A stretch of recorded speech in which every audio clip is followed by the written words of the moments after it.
ধন্যবাদ জানাই। তাদের বলবো আমাদের আমার সিনেমাতে নিচে আপনাদের অনেক অনেক ধন্যবাদ। যেটা খুব আপনাদের রাখার জন্য। বেশিরভাগ দর্শক যেটা বলছেন এটা আমার জীবনের সেরা সিনেমা ছিল। তাদেরকেও ধন্যবাদ। তো আসলে আমরা সবই শুনি সিনেমা তো একটা সিনেমা একরকম হয়। আমার প্রথম সিনেমা একরকম ছিল, রামের ছিল। তারপরে খেলার সিনেমা বানিয়েছি আমি, যেখানে খেলাধুলা ছিল, মুক্তিযুদ্ধ ছিল, আমি রোমান্টিক ছবি বানিয়েছি, পরাণ, এখানে পাগলের মতো ভালোবাসা ছিল। আমি ব্যাংক ডাকাতির ছবি বানিয়েছি, সুরঙ্গ, তুফান বানিয়েছি। তুফান মানুষ তাণ্ডব মানুষ কতটুকু উপভোগ করছে সেটা প্রমাণ করে। মাল্টিপ্লেক্সের অডিয়েন্স ফ্যামিলি সহ দেখে।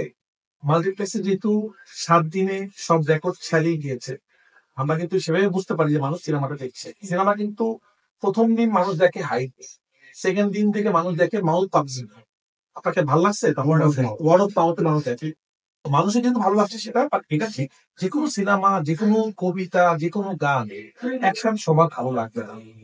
কারণ আমি প্রচুর রিকোয়েস্ট পাই, প্রচুর ইয়াং ছেলেরা এতদিন আমাকে রিকোয়েস্ট করতে, ভাই আমরা ইংলিশ সিনেমাতে তো অ্যাকশন দেখি, আমাদের সিনেমাতে কেন সেই অ্যাকশন দেখতে পাই?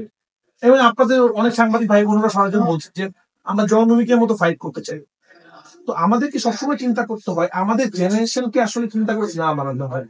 আমরা এবার যেটা চেষ্টা করেছি, আমরা ইংলিশ সিনেমাতে যেরকম ফাইট দেখে অভ্যস্ত সেরকম করার চেষ্টা করেছি। তো হ্যাঁ, কিছু ফ্যামিলি অডিয়েন্সদের তো আসলে মানে আমার ভালো লাগে না। তো তাদেরকে আসলে তাদেরকে দুঃখ প্রকাশ করাটা কিছু নাই। হ্যাঁ, সামনে ইনশাল্লাহ আমি কোনো একটা সিনেমা বানাবো, সেই সিনেমাতে মারামারি থাকবে না। কিন্তু আসলে সিনেমাটা খুবই একটা সিনেমা কিন্তু কোন সিনেমাতে আসলে নির্মাণ করবে সেটা আমাদের সিনেমাতে নির্মাণ করে করেছে এবং দর্শক সেটা পছন্দ করেছে। বাট আমরা সকল ধরনের অডিয়েন্সের বক্তব্যকে সাধুবাদ জানাই এবং সেটাকে আমি সম্মান জানাই। তারা সিনেমা দেখেছেন টাকা দিয়ে, তারা যে কোনো কিছু বলার অধিকার রাখে। আমার মনে হয় এখানে একটা বিষয় যে প্রশ্নটা করেছেন, আমি সামিলার কাছে প্রশ্ন করবো। হ্যাঁ, যে প্রশ্ন করেছেন আর কি। আচ্ছা, আমার কাছে মনে হয় যে হল রিয়াকশন গুলো তো আমরা নিচ্ছি না, হল রিয়াকশন গুলো আপনারাই নিচ্ছেন, রাইট? এই যে এতদিন, আজকে 8ম দিনে এসে গত 7ম দিন পর্যন্ত কিন্তু আপনারা, আমি এই ধরনের কথা শুনি নাই যে কেউ একজন বলেছে খুব পচা। এখন একজন যদি বলে থাকে পচা, 99.99% লোক যদি বলে থাকে যে এটা ভালো, তার মানে দেখেন, এখন অ্যাভাতার আমার তো ভালো নাই লাগতে পারে, ডাজন্ট মিন যে অ্যাভাতার ভালো সিনেমা না। অথবা ওপেনহাইমার আমার ভালো নাই লাগতে পারে, আমার কাছে স্লো বার্নিং মনে হতে পারে, ডাজন্ট মিন যে ওপেনহাইমার ভালো না। So আমার কাছে মনে হয় যারা আপনারা সাংবাদিক আছেন, সো আপনারা তো মেজরিটি নিয়ে কথা বলবেন। এটা কি একজন যদি কেউ বলে এটা ম্যানিপুলেটিভও হতে পারে। আমার কাছে মনে হয়, অফকোর্স আমি সম্মান জানাই, কিন্তু আমি এখন পর্যন্ত একটা রিভিউ পাইনি কেউ বলেছে যে তাণ্ডব ভালো লাগেনি। এই যে আমরা মাত্র বাংলা আমি এ পর্যন্ত